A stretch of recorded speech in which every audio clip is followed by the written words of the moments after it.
त्यांनी ज्या 5 मागण्या सरकारकडे मांडलेल्या आहेत, ज्या वर्तमानपत्राच्या मध्ये छापून आलेल्या आहेत, त्यामध्ये नवीन एकही मागणी नाही.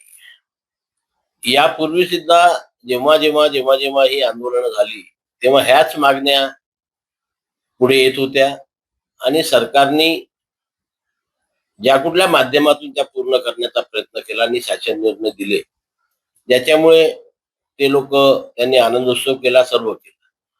त्याच्यामुळे प्रत्येक वेळेस जेव्हा शासनाने शासन निर्णय काढले, तेव्हा आम्ही दाव्याने म्हणत होतो की या शासन निर्णयामध्ये मुळे ओबीसीच्या आरक्षणाला कुठेही धक्का पोहोचलेला नाही. तो मग सगळे सोयऱ्याचा जी आर असो किंवा 2 सप्टेंबरचा जी आर असो.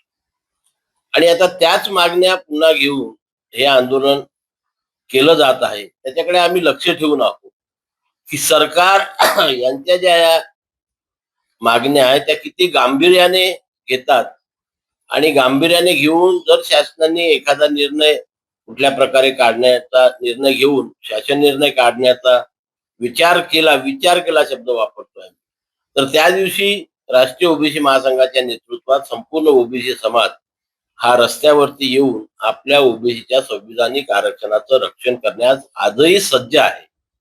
परंतु अजूनपर्यंत आमच्या कुठल्या आरक्षणाला धक्का लागेल किंवा सरसकट कुटुंबियांची प्रमाणपत्र देण्याचा सरकार विचार करते आहे, हे जोपर्यंत आमच्या लक्षामध्ये येत नाही, तोपर्यंत सरकारच्या विरोधामध्ये उभं राहण्याची काही कारण नाही.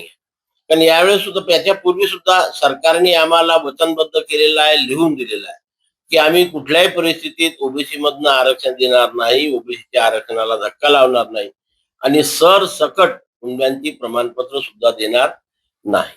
आणि म्हणून तीच ती मागणी घेऊन पुन्हा आंदोलन करत असताना जर सरकारने आम्हाला एवढं आश्वस्त केलं आहे, तर सरकार जोपर्यंत आमच्याशी धोका करत आहे हे आमच्या लक्षात येणार नाही, तोपर्यंत आम्ही पुढील आंदोलनाचा कुठलाही पवित्रा घेणार नाही. पण मात्र सरकारच्या भूमिकेकडे आम्ही सातत्याने बारीक लक्ष ठेवून आहोत.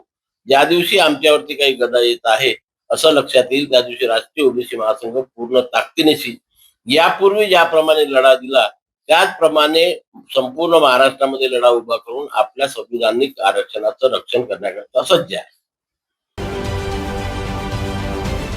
महाराष्ट्रातील सर्व बातम्यांचे विश्वासार्ह व्यासपीठ,